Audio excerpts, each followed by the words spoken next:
Well, I think we could go ahead and get started. I think it's about 7:05. So, I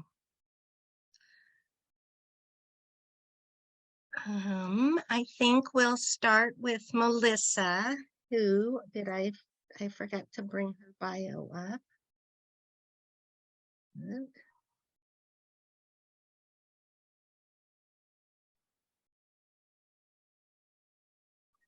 Melissa Karsten is a member of the Kansas Honey Producers, and she's real active in the Cherokee County Beekeepers Association in Southeast Missouri. And that club actually has one of our teaching bee yards too. But she is going to be talking to us about basics that can help increase your sales. She is, I'm sorry, I'm not prepared here. That's okay. I'll share my experience. You introduce yourself. That would be the best. That's all right. I can't find it here. We're glad to have her here. So thank you, Melissa. I'm going to mute myself. Thank you, Julie. We're really close to Missouri, but we are on the Kansas side. We're the furthest southeast Kansas County in Cherokee. And let me figure out a few things here. I don't use Zoom very often, so what I need is behind. There we go.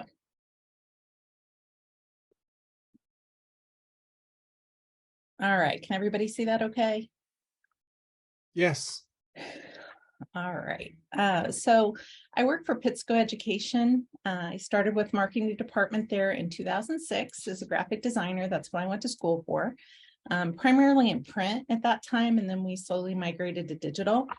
And then in 2017, I moved into a marketing specialist position, which had a lot of my old duties and some new ones, and it's melded and molded into different things over the years. I like to wear a lot of different hats to keep it challenging and keep motivated. So I listed a few things there that I do, but I work with marketing campaigns every day of the week. So, and then also I have, well, I'm going to call them side hustles, but they're just the extracurricular things that I do. So I am a board member of Cherokee County Beekeepers. I have been since we started beekeeping 8 years ago. Our beginning beekeeper class was held by the Extension Office at Cherokee County, and it was the catalyst to start the club, which was really cool. And then I'm also the co-manager of Galena, Kansas Farmers Market, which it's a pretty low-key farmers market when you compare it to some of the bigger cities, but we do have a lot of city backing. We have carports, so we don't have to do the canopy thing. We're a little bit spoiled with that. And we don't have booth fees or anything like that. We are bringing in some new things, hopefully, that we may have to shift a little bit, but right now it's fairly low-key. We also are a vendor at the same farmers market, and we go to the Columbus Farmers Market. We do produce, about 2 acres of a garden is what we do for our produce. We have 50 to 60 chickens for eggs, honey, jam, popcorn. There's a lot of other stuff in there depending on what the event is. And then general life, it basically molds around all that stuff, except for maybe reading books, which I generally do while I'm doing everything else. So we do the gardening. Kevin has greenhouses, so he does this we grow most of the things from our own seed, not to say everything. And then the beekeeping, the canning our own stuff, and I help out with the cattle when I can. So I'll try to slow down talking here a little bit. I tend to talk very fast. So let's get into the basic marketing. When you talk about marketing, and how it pertains to you, you're talking about branding. So this is one of my favorite, seeing if I can get rid of the people so I can see all the wording.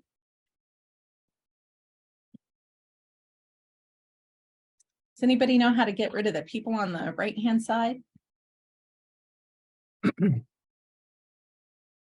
have to go up to view I found it. Thank you so much. So the lasting impression from all that's seen, heard, or experienced by customers who come into contact with the business and its products and services. So anything that leaves an impression is part of your brand.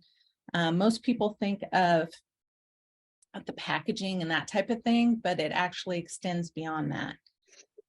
So while we go through these things, think about whether you have a brand or not. You may have one unintentionally if you've already started selling your products. But have you defined what that brand is? So who you are, what you offer, and to who's your audience? Do you have a brand identity? So the elements that you use to communicate with people, whether it be on printed, on website, social, whatever, do you have a consistent look and feel across those things? And that's not just your logo. It can be color schemes, it can be fonts, it can be a look and feel of your display that kind of matches your website. It's all encompassing.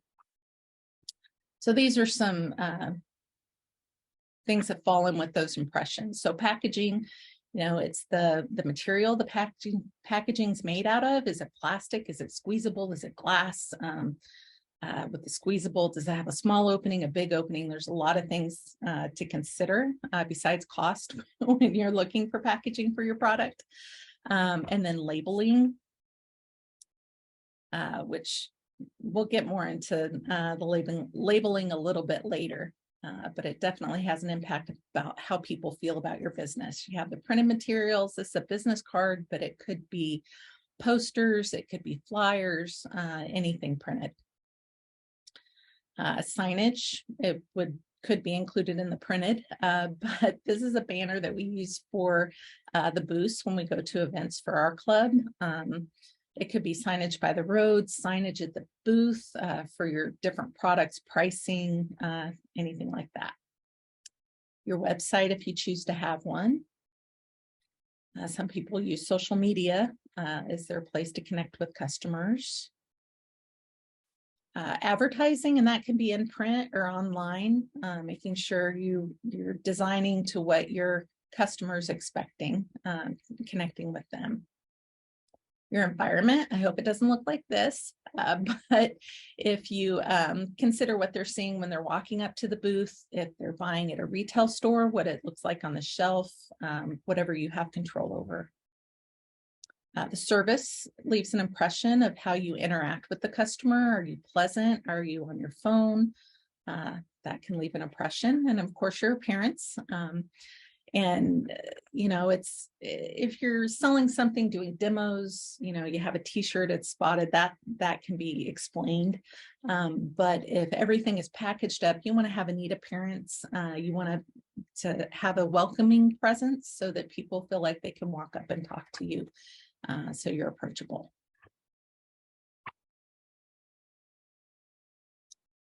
So as we look at some of the brands you might know, consider what your brand is communicating with these things. So when you're looking at branding, a lot of people think of logos. So this kind of pertains to that, but it really pertains to the whole brand. So what you're putting out there is giving your business a personality. It's also giving a feel, whether it's low end or high end. Are you trying to reach a certain pay grade with what you're selling? And it shows your professionalism if you're just slapping something together, or if you're taking the time to make it look professional. And all these things attract your ideal customer. So if you consider Walmart's logo, they designed it to attract people that like to save money, that like discounts and that type of thing, compared to Bloomingdale's, which of course is a higher end business. You can see these definitely have a different feel to them. Also, the brand is used for customer recognition.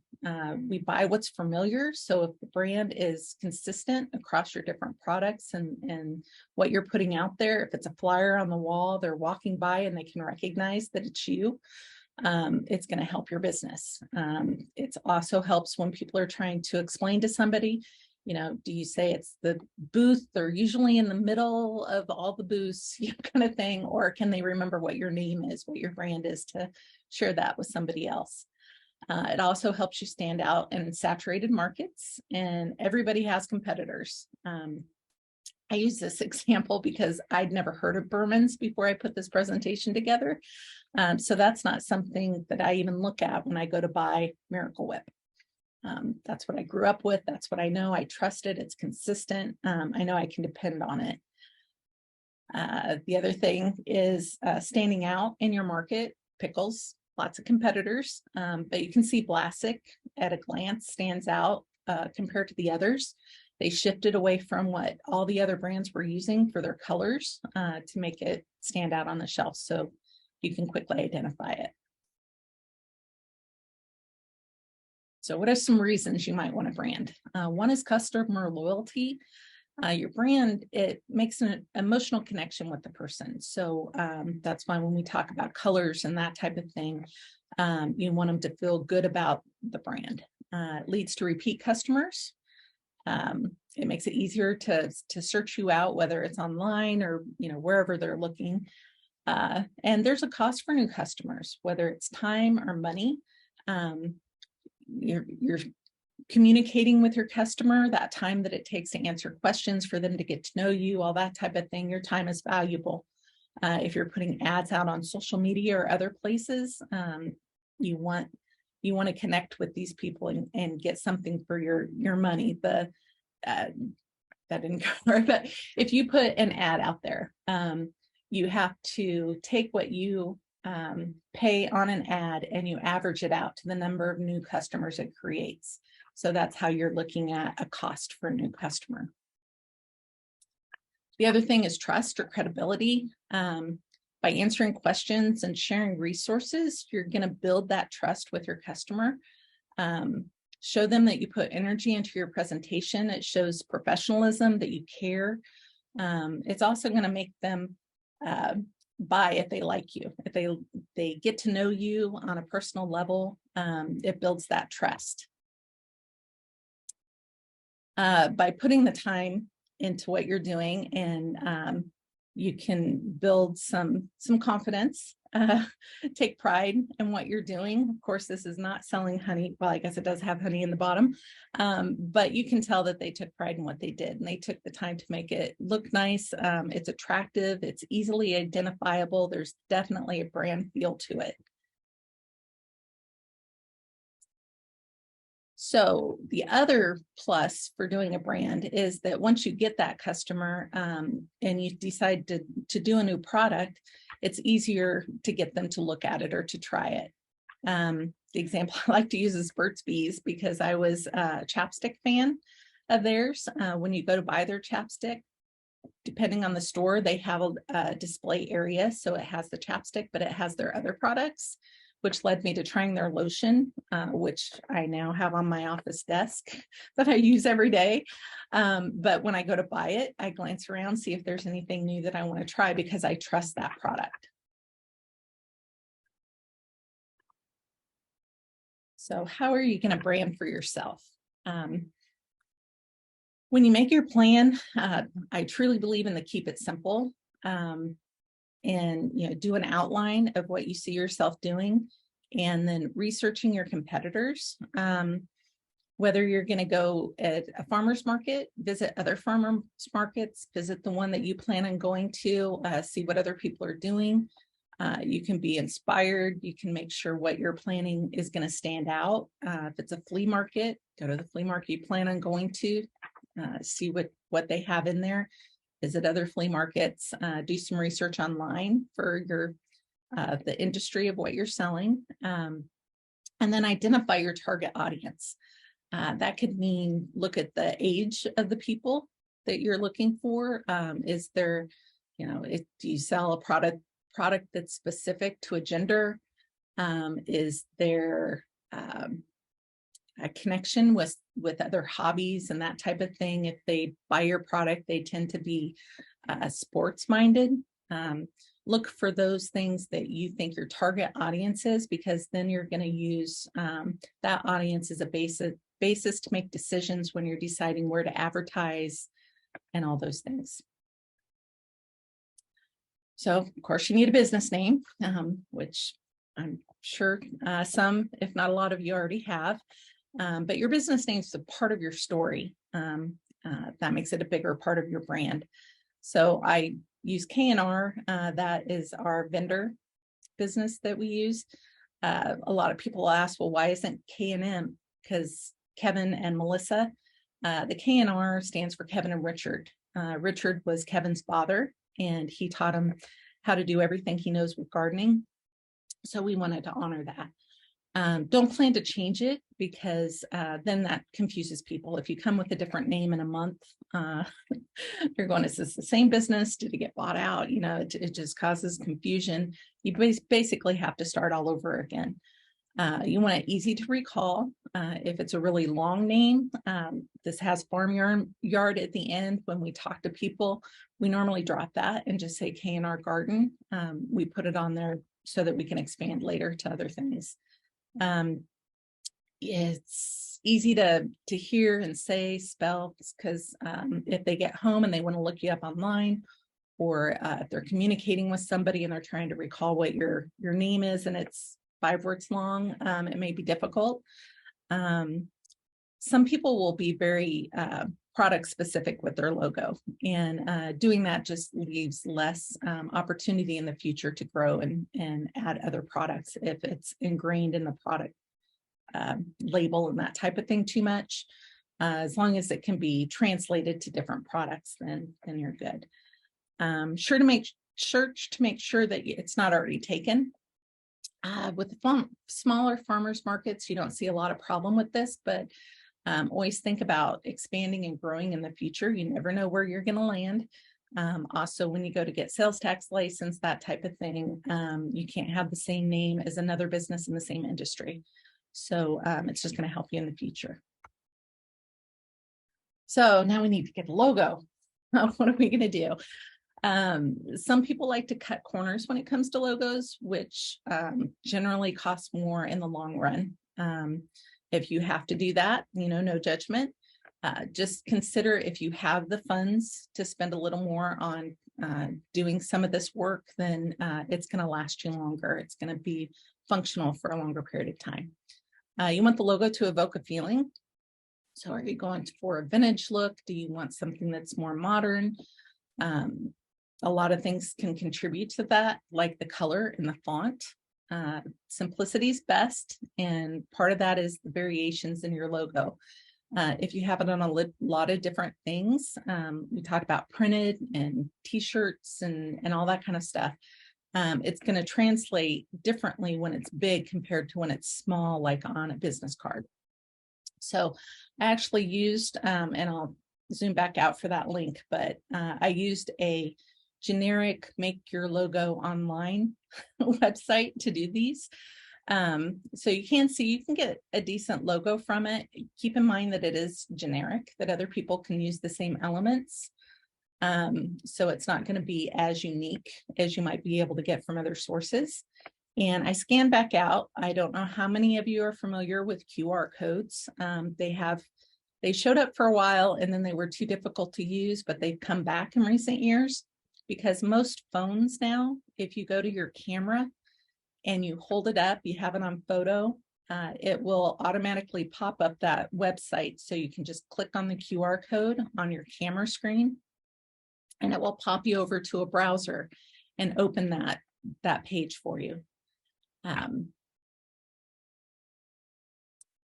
So what's most important in your plan? You can't do everything at once, and you have to make the decision of what you find most important and how you want to prioritize. So what I have down for short-term, long-term may be completely different for you. Short-term, social media is a free asset that you can use. Facebook page is very, unless you're boosting a post and paying that way, it's free to set up. Business cards, you can generally find deals on business cards, at least for the first printing. And labels is something that you generally need to start out. Long term, then you can get into the signage.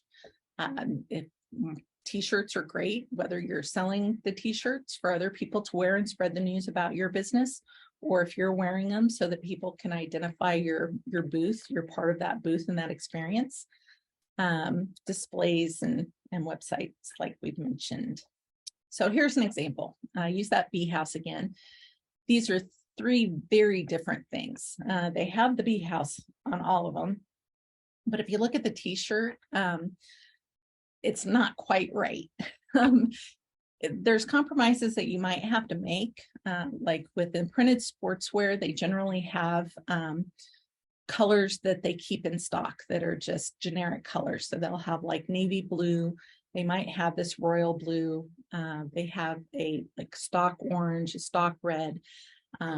If you want to get into specifics, you can provide the color that you have. There's a way to do that so they match your color exactly.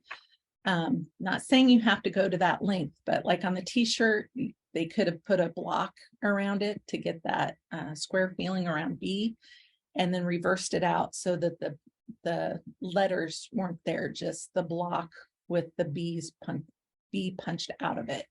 That would have gotten a little bit closer. You can see the font also doesn't match. It's a little bit different. The logo's a little more modern. The t-shirt's a little more generic. The business card is kind of way off and right or left field. That vintage feel doesn't really match the logo. It's just completely another step away from the look and feel that the logo is presented. So is this consistent?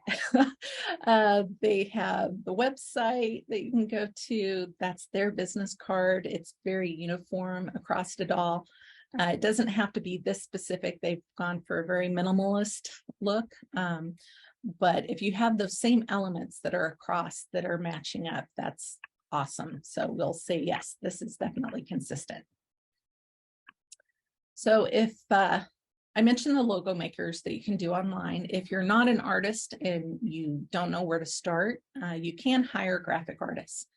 They're freelancers. I have a QR code on the left if you want to scan that in for a place that you can go out and look for freelance artists. You're going to find all different price ranges. So it could be, somebody who's just starting out, so they're going to be less expensive. Somebody that does it on the side, that's less expensive. You can find somebody that's done a lot of big logos that has a lot more experience. Their price is going to be higher. It's going to be different. So just keep that in mind when you're looking at them. There's also, I have some resources I'll share with you on how to find local graphic artists if you want to stay in the area. Plus, you can go to schools, and I'll share that resource with you too, for Kansas anyway. You can go to a high school and talk to them about making it a class project. Generally, you need a little more time to do this. If you're trying to get things up and running quickly, this probably isn't the direction you want to go. Other than if you go to these schools and you ask the professors or educators if they have students that might want the experience. That's not to say they'll be free, because some students are very talented and they've already started freelancing when they're in college. Possibly high school at this point. And there are some universities that have help for startup or small businesses, so you can look into that too. So the website, there are free website builders, and you can go and check some of those out. Each has a little bit different on what they offer. Of course, it's limited depending, since it's free. Keep in mind that when it's free, usually they put their name in your URL. So when you're sharing your website name URL, it complicates it. So if it's Wix and you put your business knrgarden.wix.com, what's that Wix thing? So people look at that. It's more if it's on your business card and they have to type it in. Hopefully you use a QR code. Then that just makes it harder to remember. If you're Googling to look for these different free places, make sure that you're using trusted sources. Look for reviews on different sites. You can also go to Better Business Bureau. So if you have the URL of their website, you can go there and make sure that they're not having problems. Usually that's on the purchase side, though, if you're upgrading. So let's look at some resources. The links that I promised you, the local freelancers are there, and I'm going to leave this up for a minute in case you're taking time to use your phone to link to those places. the Kansas public institutions or the Kansas schools. Color psychology is just one option that you could go to learn more about what colors mean or how colors make people feel. For instance, orange is a very fun color. Blue is a very loyal color. A lot of businesses that have been around for a long time will use blue. Consider if you use blue for your logo, but then maybe orange is your accent color, so you can kind of balance those out. So it's just interesting. It helps you pick the colors. You don't have to stick specifically with yellow because you're doing honey. And then here's some more. I'm actually going to visit a couple of these. The presentation I'm doing today is on Prezi. So I mentioned about the impression that you give when you're communicating with people. So you can see this is a little different experience than a PowerPoint. So Prezi, I have a free account that I use. When you save your presentation, it is public. I've never heard of anybody going out and looking at my presentations that I put out there in the public. Just randomly searching for them and finding them. So I have no problem with doing that. You can upgrade. I haven't looked at their prices for that to do private stuff. The QR code chimp, it's owned by the same people as Chimp Mail if you do email marketing. That is a free website. And let me see if I can pop over here. So QR codes are really popular. It's an easy scan. So if you're out at an event and you have a website and say you have you have a different page for each product that has additional information. You could put a QR code on a little sign that's by that product. They could walk up, scan it, and learn all this information, which is especially good when you have a very busy market or event where there's a lot of people coming in and out and you can't have that one-on-one conversation with them. You can also use it in your signage. For our K&R banner, we have a QR code that goes to our Facebook page. So it's they scan it, click it, they go to the page, they can learn more about us without even approaching us. And I was going to do a quick, see if we can, it's very easy to use. They give you different shapes. That's where the hexagon came from that I was using. If you want to pick a pre-made one, you can. You can put them in different frames that say scan me. You can change the colors of them, or you can put in your specific color. The shapes, depending on how big these are, you don't want the shapes to be too small, so you can kind of play with those and see what's going to translate the best for what you're using. And then I've added a little bee logo in there. If I hate it, there's a little reset button. I can start all over again. And it's picking up this information. I just put the website that I want to go to there, and it's automatically creating this code over here. When you're done, you download it and use it wherever you'd like. Another one on that resource page was Vistaprint. I do like to use logo printers when I can. Sometimes that's not an option. I just wanted to point out that Vistaprint does have a deals tab. This one expires tomorrow. So if you want some business cards at a discount, jump on there tonight. And those are the three I covered there. I think I talked too fast. So I'll ask in a sec if you have any questions, but just in case, if you want to jot down the LinkedIn or check that out, you're welcome to message me there. I'm happy to answer any questions or help whenever I can. I have a lot more ideas than I have time to do those ideas. So if you want to brainstorm or soundboard, anything like that, I'm happy to help where I can. And then I do monitor several emails. This is just one of them, so it may take me a couple days to get back to you, but that's also an option. So I wanted to open it up. Are there any questions?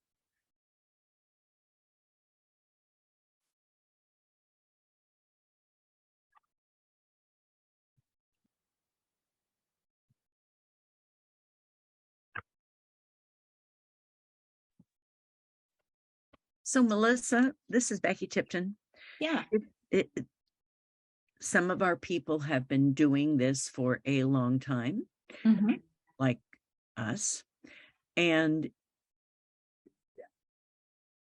if you were going to change things and you said, go with a plan, because then you don't end up changing things. Mhm. Where's the place to start? I want to make improvements. I want to change what I'm doing. What is the most impactful or going to be the one that you can build off of, that everything else could then circle around? Okay.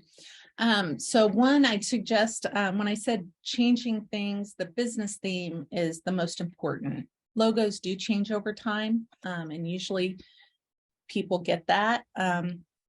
So the business name is the thing that you really, unless you have to for some reason, like you looked and nobody's using that business name, and all of a sudden, by the time you're ready to go live, somebody's using it somewhere.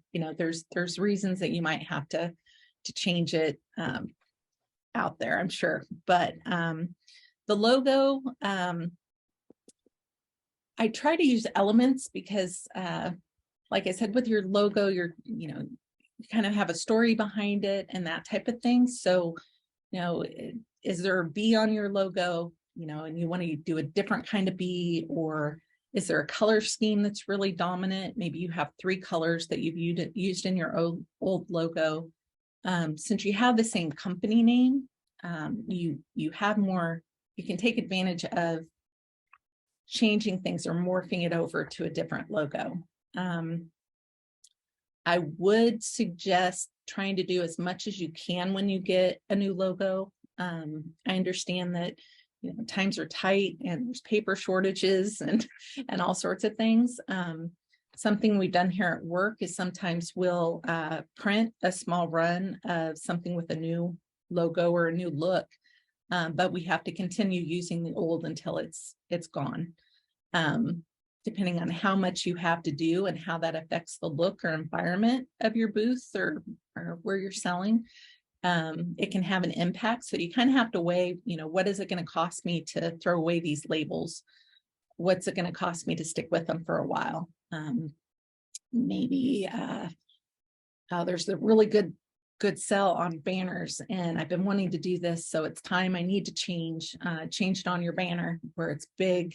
People get used to that. They can make the connection with the old and new. It might start a conversation. So did that answer your question, or do I need to go into more detail? No, I think that is a good point. I really, really appreciated your comments about the personalization of your booth, whether it's an apron or a consistent t-shirt, but just truly your display and as you meet people. We did farmers market for lots and lots and lots of years in Topeka, and had another honey vendor who was like, it's the farmers market. I'm not going to use a tablecloth. I'm not going to do anything. It was like, he felt like farmers market to him was, it should be as basic as you can get it. And I don't know how many people I had, but they would walk up to my booth and go, oh, well, this is so cute. And look at this. And truly, I think he was missing the boat. So I think that's a good point, that people really have that piece of it that is part of their identification. Yeah, well, and it leaves it open for other people to come in and do it better. So yeah, it really if you did. do something really good, it can be intimidating to other people.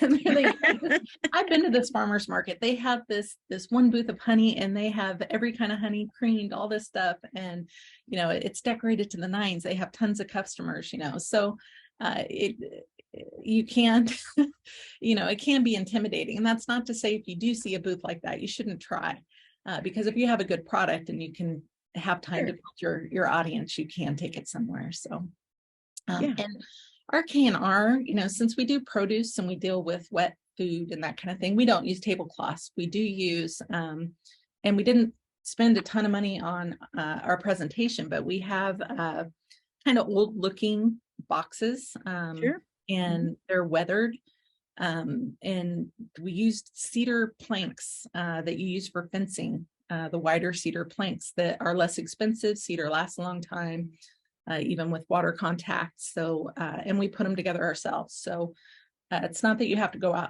out and buy expensive things. It's just taking the time to find little things to bring in to make it a little bit better. How much cuter that would be than plastic buckets, just honestly. Yeah. It sounds good. There's a couple questions in the chat box. One is lots to think about, great ideas. And then what about trademarking a logo? Trademarking your stuff. Expensive. Trademarking is the TM you see is part of a process. So you're trying to get it registered, and you can either register your company name or logo, or you can register your product. And I know from experience here at work, most likely it's going to involve a lawyer to make sure that you have all the I's dotted and the T's crossed. If you plan on going really big, then I definitely go that route. But it is going to cost you a dime. It does take expense. It is a long process. For something we did, I think it was like a 6 to 8 month. Sometimes they say, and we were established where we had other registration marks.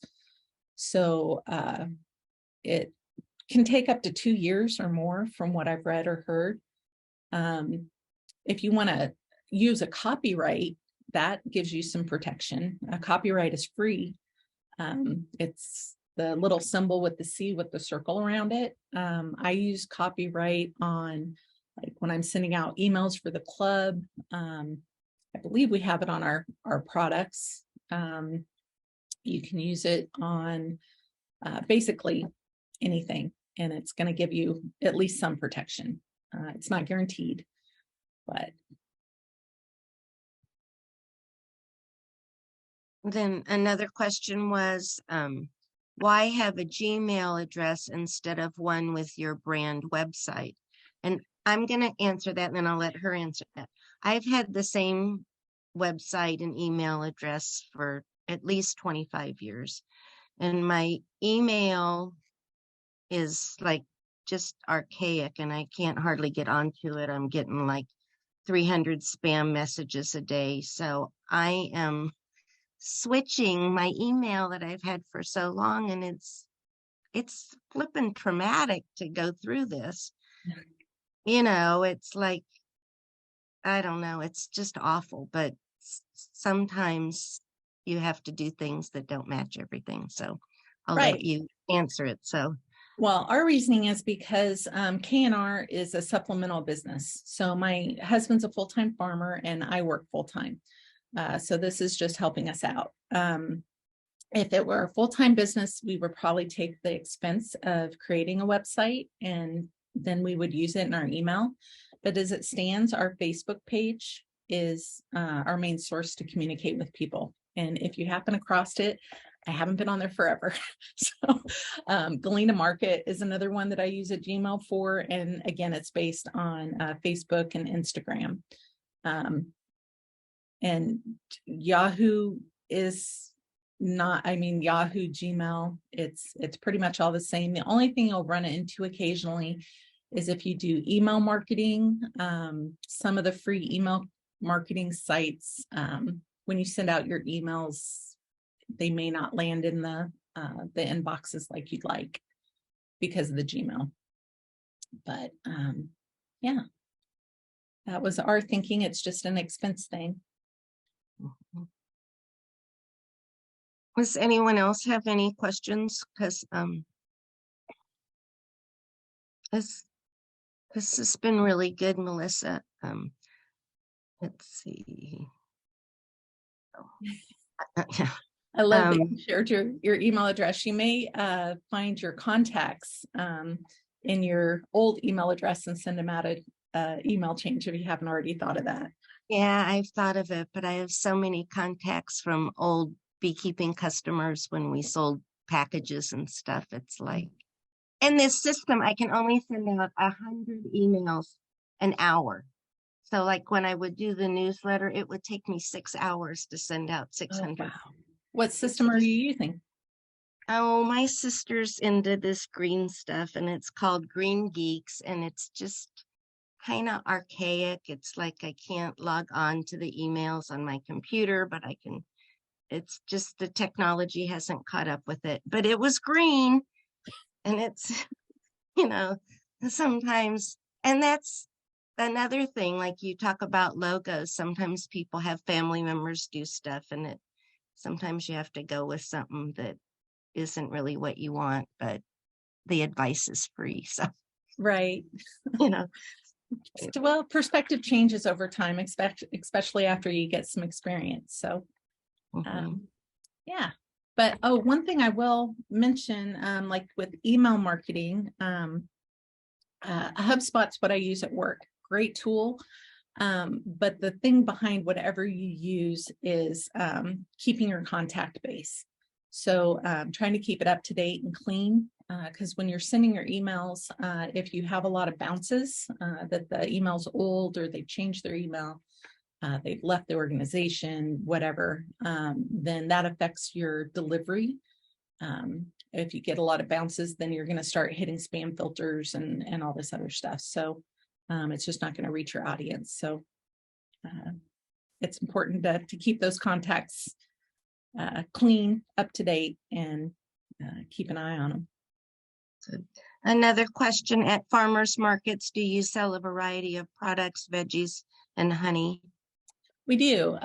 Like I said, we have about 2 acres that we plant for the farmers markets. We do everything from lettuce, broccoli, cabbage in the spring, kale. I'm sure there's more that I'm forgetting. We do a lot of tomatoes and peppers. We do hundreds of plants. We do some sweet corn, pumpkins, a lot of onions, a lot of potatoes. Last year, I think we planted 400 pounds of potatoes.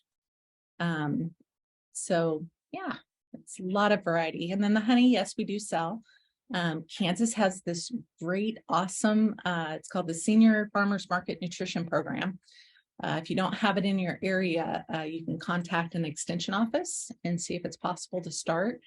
But they give vouchers to seniors. This year it's up to $50. And that's per person in the household that is eligible.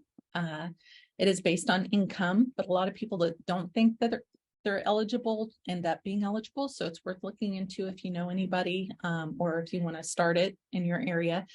And it's basically just like getting a check. They changed the process on how you get your money, but it's like getting a different form of cash from them that you get money in the bank for. And it does apply towards honey. So not creamed, anything like that, but for straight raw honey, it's great for. We've taken advantage of that a lot with the honey. No, sorry, went on a little rant there. That's good. And then do you pre-sell or just people just come to pick up? We just do the at the market. My husband's totally against doing at the farm, having a stand there or anything because of the headaches that can cause. The pre-sell is a little bit more planning than we have time for. On the farm, Kevin does cattle, and so that takes up a lot of his time with haying and everything. So yeah, we just don't have the time to put into the pre-selling. I've heard other people, Bobby, her last name is, she's actually the manager at the Columbus Farmers Market, and Bobby Williams. And she does honey, creamed honey, but she also does some produce in that. And she's done pre-selling and has been successful at it as far as I know.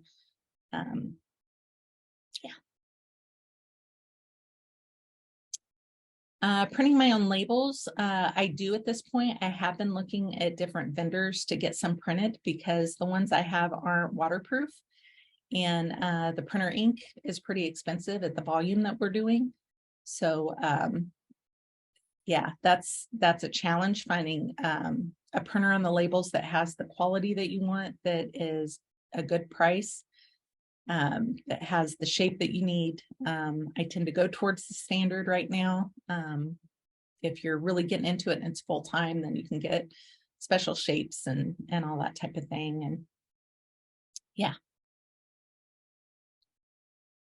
Cool. Well, that's what Becky and I are going to talk about next tonight. Is Becky uses a Printmaster, a program, and she's going to talk about what she uses. And then I use Maestro, which is through online labels where I buy my labels, and we're both going to talk about labels next. So if you'd like to Perfect. stay on and listen, you can.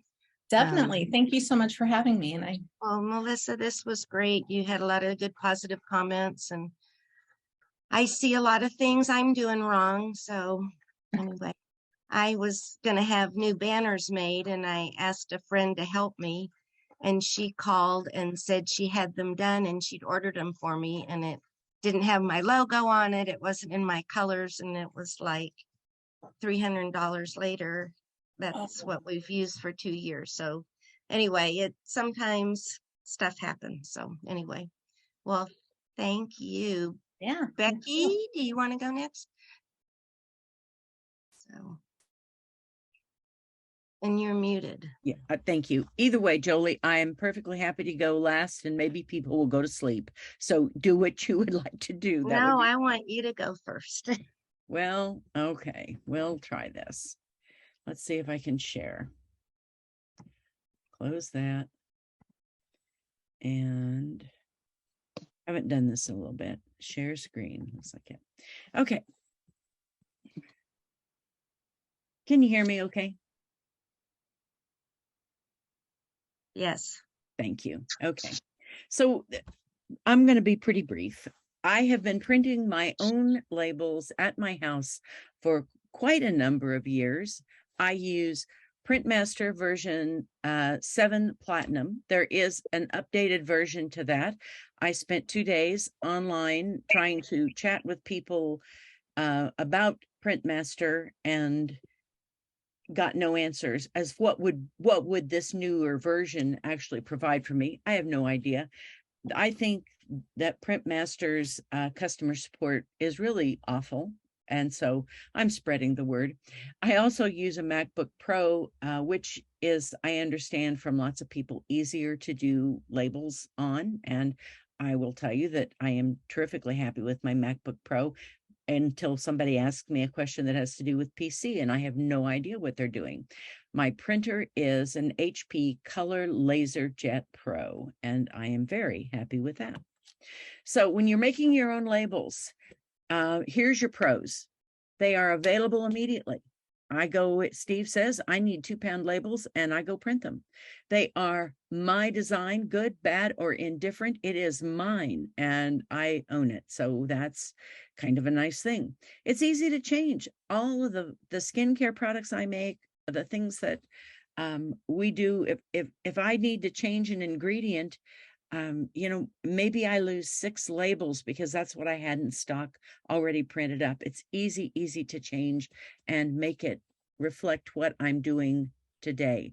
I can make labels that are seasonal. I can make labels for special events. I've made labels for weddings or for gifts, those kinds of things. I have personalized them with pictures for people. I've used icons on them that they wanted for somebody, a special order. The material choice is mine, and I have a plethora of choices available. Look online. I can get matte, I can get shiny, I can get colors, I can get waterproof. So it is really a very broad range, and most of the companies, and I didn't list the companies thinking that Jolie will probably do that. Planet Label, Online Labels, there are several. This program is most user-friendly with anything that is an Avery compatible label, because size is an issue. So I can't get really froggy on the sizes very easily. There is, put in your margins, put in your spacing, and you're supposed to be able to do that. And yet somehow it never quite works the way I want it to. So that's kind of a not a pro on that. Is it more affordable? I'll get to that in a minute. Laser printed labels withstand wear much, much better than inkjet labels, but not necessarily better than commercially printed labels at all. When we did farmers market and I used inkjet, any mist come by, a little tiny sprinkle, and the next thing you know, I was rewrapping 3/4 of my soap because the labels were running and just totally messed up. Doesn't happen with the laser jet or the laser printer. It is very more stable. So the labels that are on the right are a little hang tag label that we use for our bears. I don't use an adhesive label on them. This is exactly the size of a business card. You print front and back and you fold it so it's like a little book, and you can personalize it. Honey Board had a campaign a few years ago. How do you know your honey's pure if you don't know the beekeeper? That just resonated with Steve and I both. And so we have used that on some of our stuff ever since. So here's some examples of our various skincare labels. You have background choices. On this one, that's the leather conditioner on the left side. I printed on a craft brown label.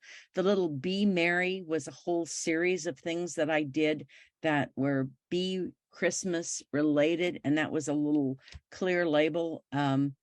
Lotions, potions, my deodorants all have similar look, but not the same. Melissa makes me think I need to rethink that just a little bit. My soap labels are all on paper, kind of their lower right in this area. This is what they look like when they print out. So I then will slice them and wrap around the bar of soap. You can see right above that. It's not as sturdy as if I used material, but it is certainly cheap. I use good quality paper, resume page paper, parchment paper, and I change the color of the paper rather than adding background to the soaps. And then I print ingredient labels separately that go onto the back of the soap bars. Kind of a little display I used for a lot of years. I'm using one a little differently now. But I also do this soap you can't see up here, kind of as a little soap that goes in a little mesh bag and also has a hang tag with it. And more skincare examples, my lotion bars, the label very, very, very similar with the same bee on the front of it, but the background changes with the flavor of the lotion bars. We like to do things like that, and on the lip balms, different caps to make them easily identifiable so that when I'm selling them, I know that I've grabbed a golden apple because it is that kind of yellow-green color.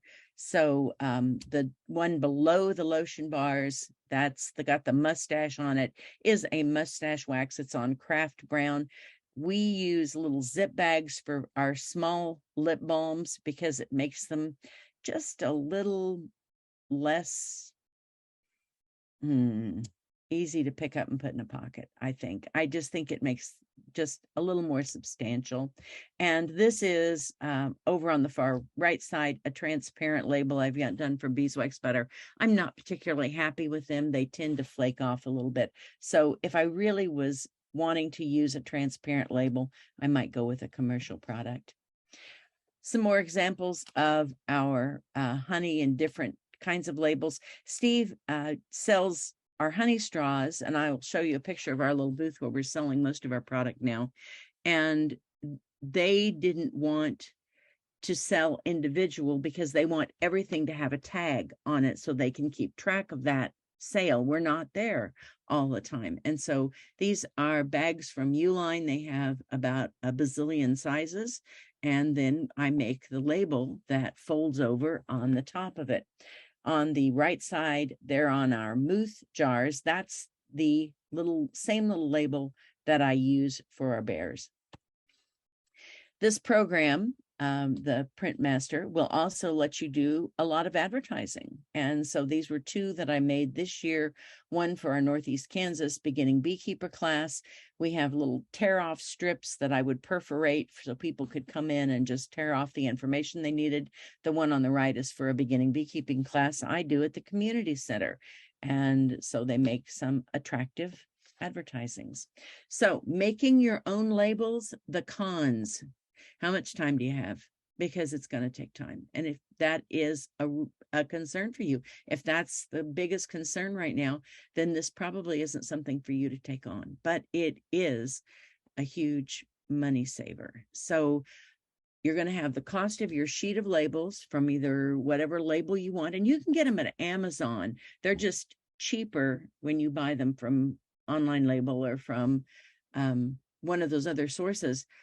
But I think the smallest package you can usually get them in is about 50 sheets, which is way much for some people. The cost to print laser is 2.2 cents per sheet for black and white and 14.2 cents for color.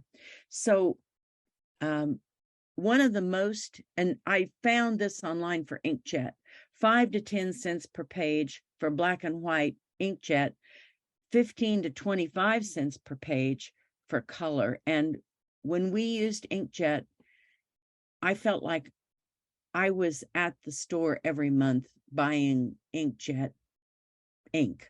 And the toner, when I have to buy it, makes me cry, because it's like, oh, maybe I should take out a little house loan for that. But it lasts me almost always a year. It lasts a very, very long time. So one of the most expensive labels that I purchase are these little weatherproof polyester labels for our lip balm. They have the little tab on it so that you can,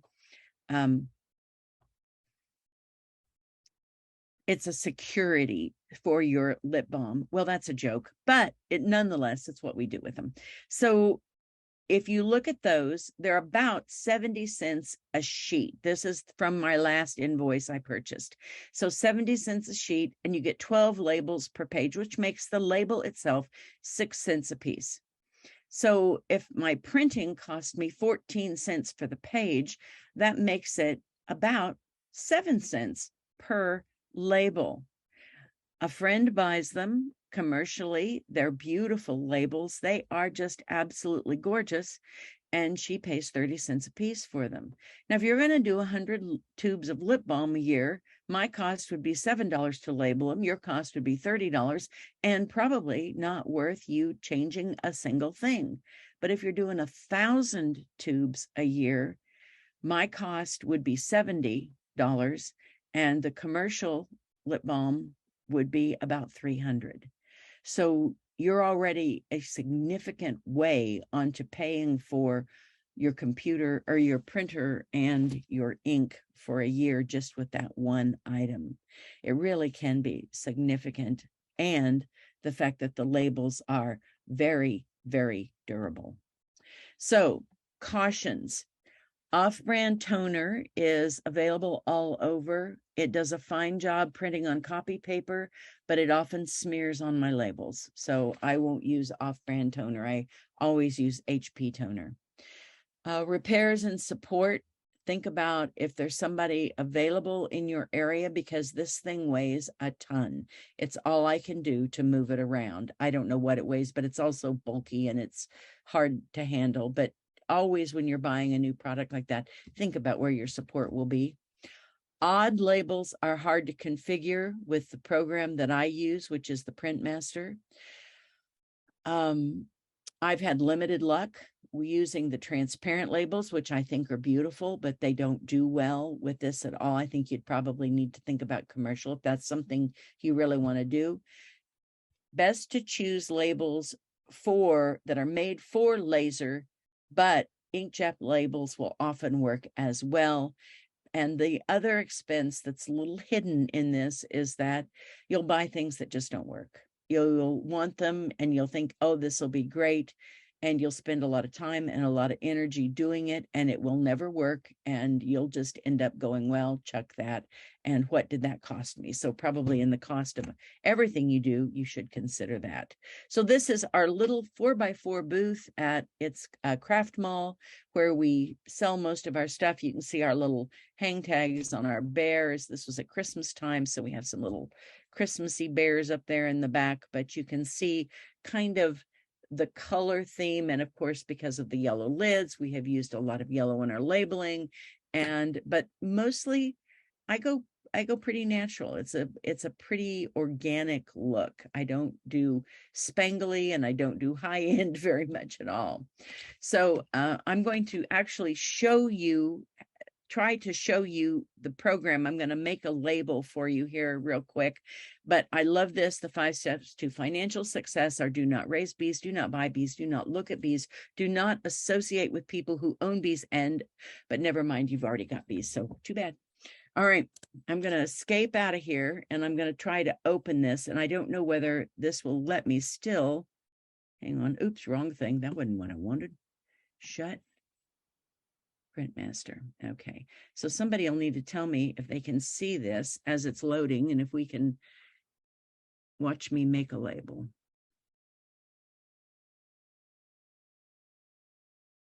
Okay, so it starts off, and every time it wants you to check to see whether you have the most up-to-date version. I don't pay attention to that. I'm going to start a project. Are we seeing this? No, no. we still are seeing your PowerPoint. Okay. You are sharing screen. Let me see if I can end the PowerPoint, if that would do that. And now if it'll let me share screen and this. There you go. Awesome. I didn't think this was going to work.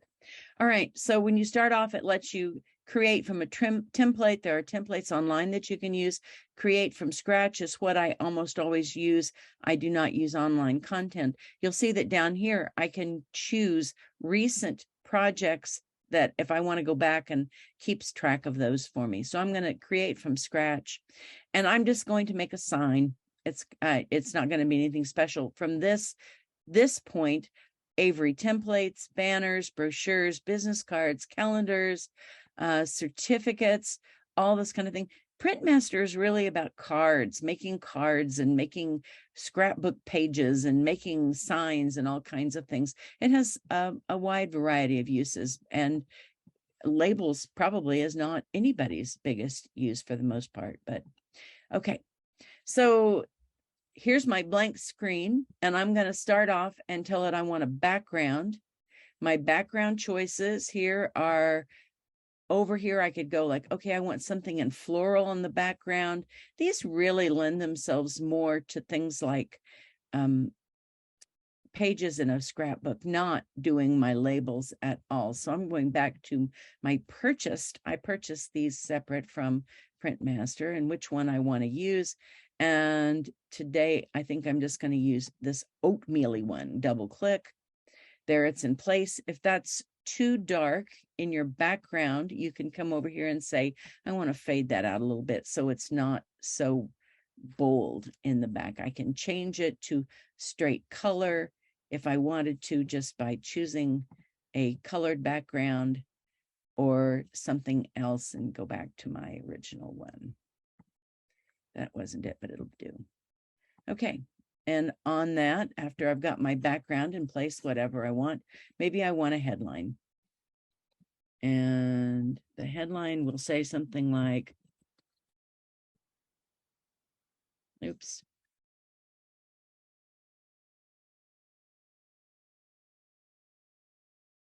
It will tell you you've misspelled things too. That's giving me gradient color. I don't like that, so I'm going to change it. Let's see, where is that? There's the fill. To a solid color. I'm going to move it up to the top of my page. Come on. And I can change it to not so thick. And I want to make it a fancy shape. I want it to be quirky. So I'm going to enable the shape, and it'll be there. So then you get to, I want to add, there's a text box. You can put, double click, add any text that you want in there. Have something you can do a copy paste from a Word document or from another place and paste it into there. Either one is just fine. But let's look at the clip art. And from the clip art, I can search bees.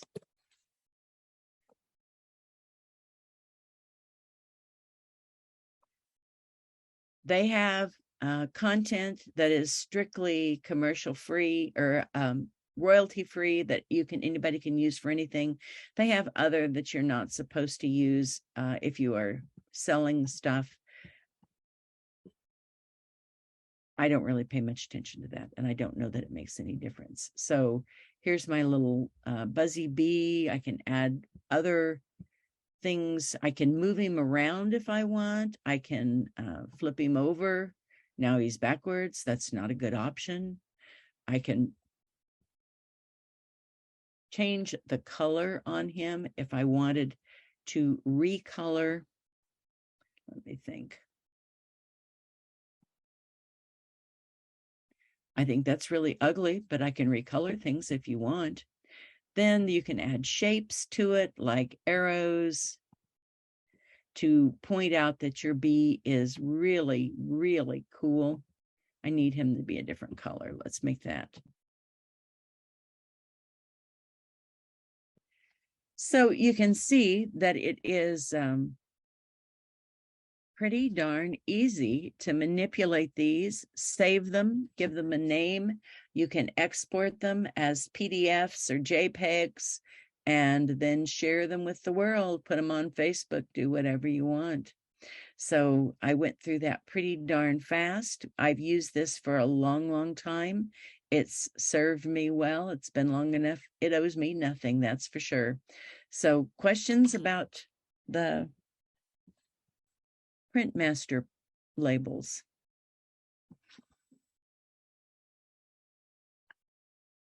David put in Avery Labels also has a very good online program for making labels to match their label products. The online program is free to use. Yeah, there are several out there that are free to use. And you know what? Joe is going to show you one that I like a lot. If I'm going to do something, and sometimes if I'm using a really odd sized label, I have some little 1-inch circles that this program will not, Printmaster does not deal well with. And so I've used a different program for that, and it works really well. So, okay. Hey, Now, I have a Melissa question. says, yeah, sorry.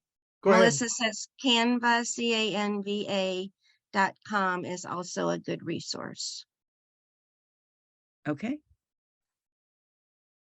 When you save this, Becky, does it go to the cloud or is it on your computer? On my computer. Okay.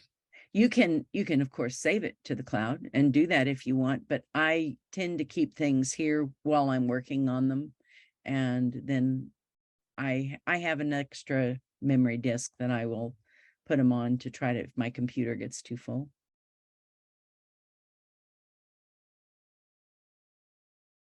Well, thanks for asking me, Thanks. Jolie. Honestly, Thanks, Becky. I think it's a good way to do labels if time is not your enemy. So, okay, I will quit sharing.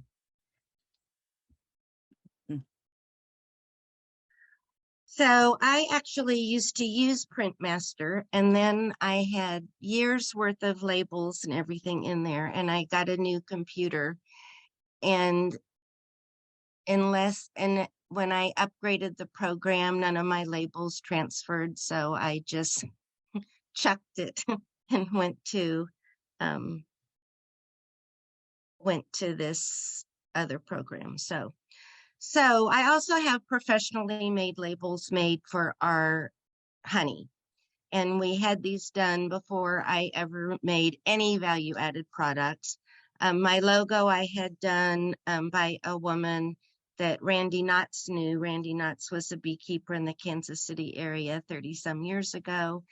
And this woman did labels, and we asked her to do them. And then she sent me an email with this label design on it.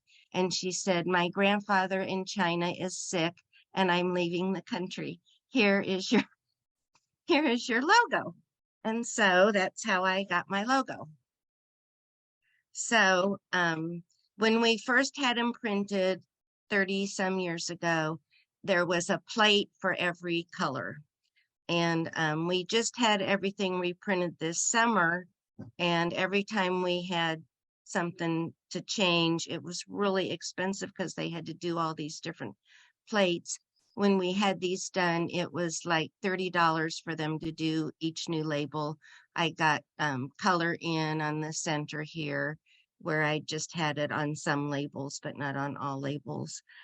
And so you can see we changed a few things on here. So our old label is the one on the jar. It says 100% pure. But then on our new one, I've had people not buy my honey because my label didn't say that it was local or raw. So we added local and raw, took off the 100% pure, and that was it. And so I have to laugh. One of you said when you change something on a label, you don't think people are going to notice it. Well, so we got our new labels, and I still had the old label on some, and until everything switched out, I had 2 labels going for a couple weeks. Well, someone would pick up a jar on a size that I had the new label on, and they didn't believe me when I said, no, it's all the same honey. I just haven't switched out all the labels yet. And so they would only buy the label that said local and raw, and they wouldn't buy the other one. So even the labels we had left over, we just trashed them because it was causing issues. But these labels, we have printed from Viking Label. They're a company in Minnesota. They actually have a local in Kansas City salesperson, and he came and talked to us. So these are great in all weather. If it's raining, if it's sleeting, it's snowing, it's misty, it's 100% humidity, I don't have to worry about these labels. So what do you have to have on your label? You have to have your contact information, your business name, the weight in ounces or pounds and grams, the location. You can't make any claims. I have made claim that this is local and raw. There's no legal definition for what raw means. So I guess we can all say our honey is raw. But you can't claim that your honey is going to cure cancer and put that on your label. So that sort of thing. So you also want to have where you're from on there and a way for them to contact you. So I actually have 2 phone numbers that roll over to my phone because we're in the process of changing the phone number for everything on our labels and to one phone number and getting rid of our home phone, our old home phone line, which now goes to a cell phone. It's been quite confusing. Anyway. So professionally made labels are waterproof. You do have to buy a large quantity. The colors don't run or smudge. You can have them outdoor. And there's also professionally designed labels. Like Melissa said, Man Lake has them, Better Bee has them. You know, a lot of the big bee supply places have them. But you do want to make sure, go around to the farmers markets, go look in the grocery store and make sure you're not picking one of those kind of stock labels that someone else is using. So kind of, you know, so 2 or 3 of you don't have the same labels. You can make your own. I use this online labels. I have to purchase labels from them. I don't have to purchase. I purchase labels from them, and then I get points to use in their program for free. So I'm about 5 years into using the program for free. So, but you design the labels. I can save them to my computer as a PDF to reuse. However, if I can go into those and change them, I can't figure out how to do it. So like Becky can go into her program and change them. Since mine are in a PDF from this company, I can't go in. I have to go back into this Maestro program, change them, resave them to my computer. And then you print them from your computer.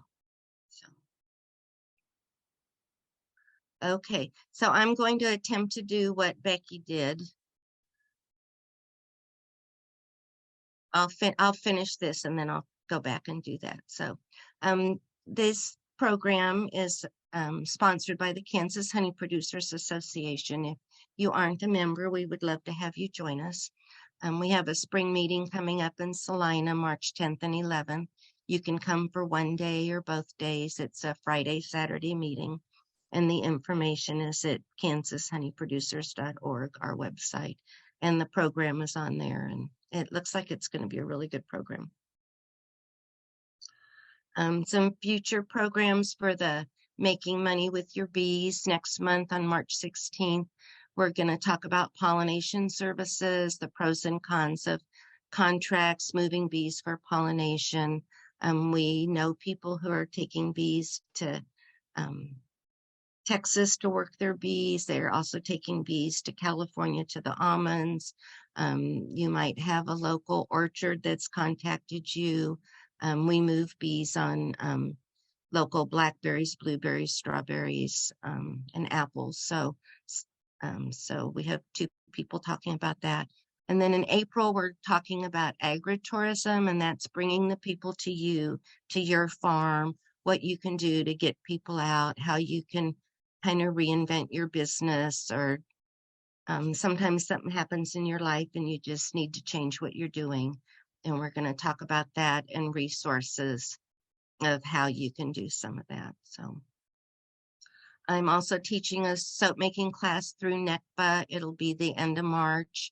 I know some of you took my classes at Brookside that have come to this, so you might be interested in that. It's available on the website.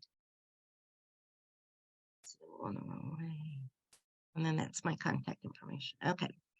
So I'm going to. Okay, so I go into this Maestro label designer and I can start designing.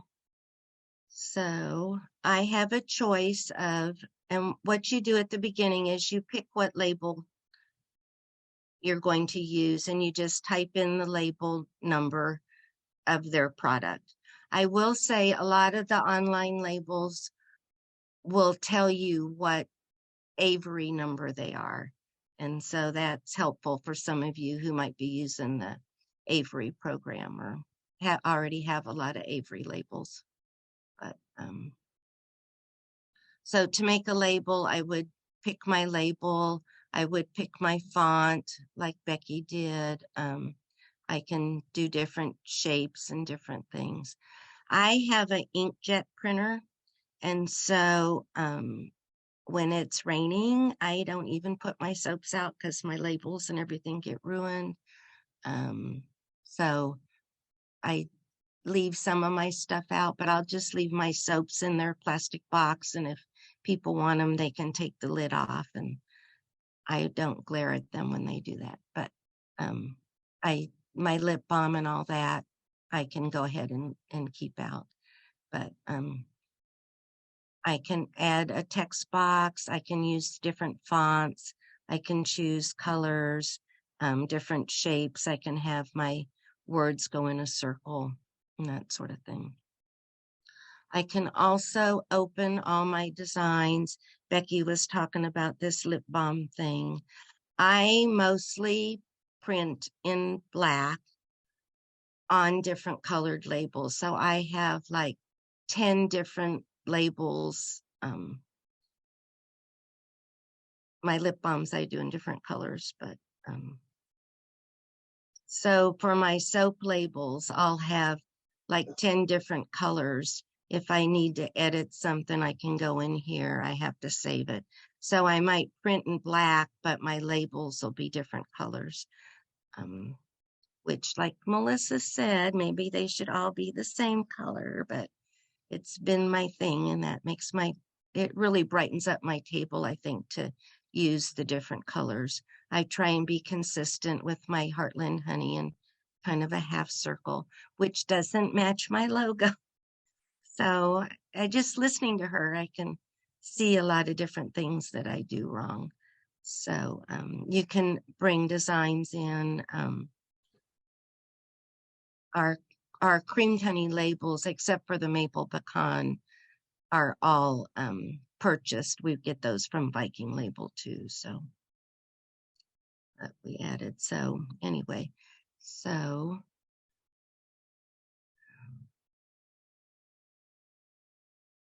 So then the other thing I wanted to show you was, whoops. Then, can I get to my screen? What happens if I minimize Zoom? Robert, can I do that? Will I still be on? Should be, yeah.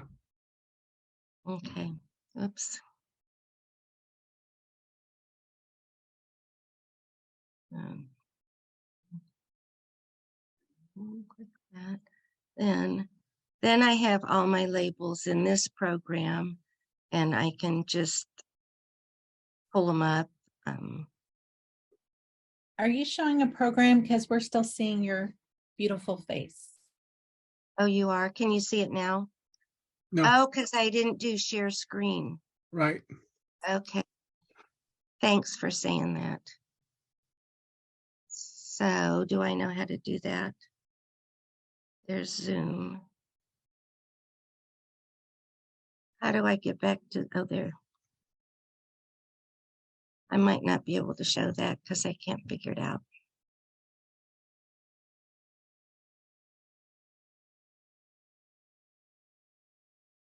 When you do share screen, there's Yeah, usually a screen that pops there, up. now I have it there. Okay. Sorry, I couldn't find it. Okay, share screen. And then share. Okay, there. Okay, so now there. Now can you see that?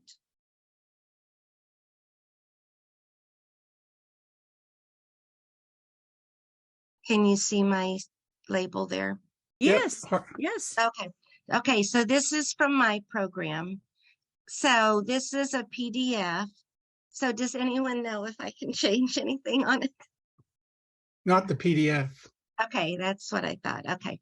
So anytime I have to make a change where Becky can go in on Printmaster and make a change and save it, I have to go back to Maestro, make a change, save it to my program. And then, but this I can print from my printer real easily. They fit really well. And as long as you have your printer configured really well, it'll stay within the circle on my labels and that sort of thing. So I can print these in different colors in black ink, or I can go back to Maestro and change the color and print it in color. But I have to tell it in Maestro that I'm going to print in color, and then it's in color. I can't just tell it at this point that I want to change a color because I've saved it as a PDF. So does that all make sense? Anyway, so was that confusing? So anyway.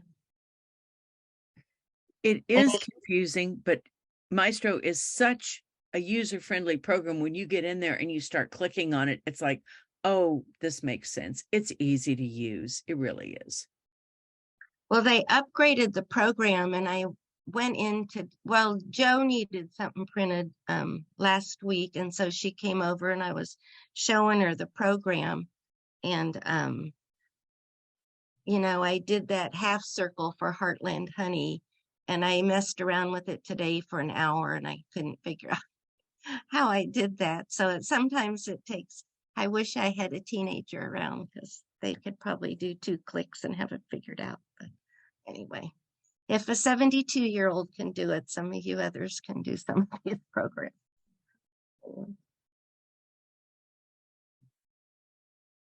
So were there any questions? Well, Melissa Karsten says that it depends on the settings of the PDF file. If you have Adobe Acrobat, you can make changes to the PDF file. Okay, that's good to know. It might be worth investing in Adobe Acrobat. It used to be free, but now it's costs so much. So I don't know. Maybe it is free, but no. Good to know. Any other questions?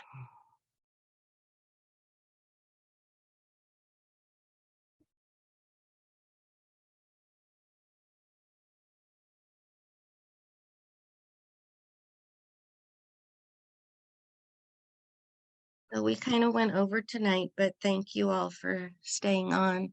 We'll see you next month for pollination, making more money from your bees. Any other questions or ideas for future programs? Unmute and tell us. I have a Think question about the coming to labels. Salina. Think Uh-huh. about coming to Salina. That's all. Go ahead. I'm sorry. Ask your question. Yeah, Daniel. So have you heard of those printers where you dump in the ink? Do you know if those printers would work for labels? Like where they have the reservoirs of ink and you just pour it in instead of like the cartridges? I think it's an Epson. Is that? Yeah, I- that's the one I've heard of. I didn't know Yes. if you could use that for printing labels or not. I think that's a very good question, and that I do not know the answer to that. I used an Epson printer for years, and it was a workhorse. I loved my Epson printer, but that probably is for somebody. And of course, if you call I Epson, use they'll them tell all you, the of course. time. My labels are on the Epson with the refill cartridges or the refill reservoirs. I also use online with gloss paper. It's ending in WI and it's water repellent and washable. They cost a little more than just the paper labels, but they work great. Thank you. Yeah, I use the Epson also. I would say if you do refill the ink, just make sure it's the brand name ink. When you use the off brand to refill, it does gunk up the, I can't think of the technical term, the nozzle that it's shooting out of. We had some problems with that. And if you use off brand cartridges, sometimes the printer doesn't recognize them, even if it's full. So there's something about the digital connection that it doesn't read. But I Epson's will awesome. say, I will say I have an inkjet printer, and when this printer dies, I'm getting a laser printer because that's a big deal when you can't leave your products out because they're going to get ruined, because they're going to get ruined and stuff. So. And Daniel, Jessica in the comments said it looks like they're called eco tanks, and they will print labels.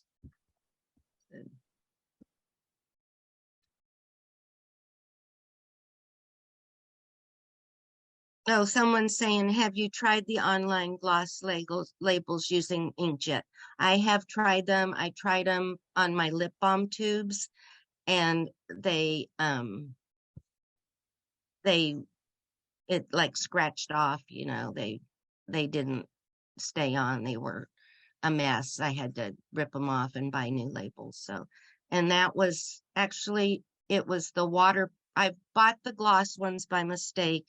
I bought the waterproof ones and used them with inkjet, and that was a big waste of money. It did not, those labels, they smudge, and so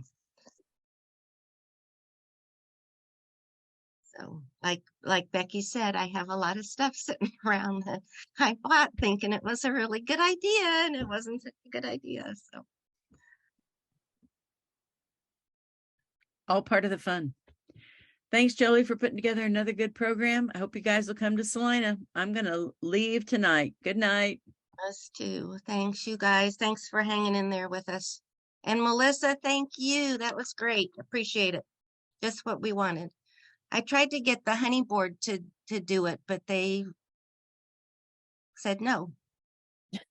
They wouldn't do it. That was because they've done all these studies on colors, like don't use a stylized bee, don't use a bee that looks like a real bee. And they did all these studies, and I tried to get them on, and they said, no, they don't do that. Okay. So, Well, thanks for having Jackie, thanks. Jackie, I got candy making with honey on my list. So thanks, everyone.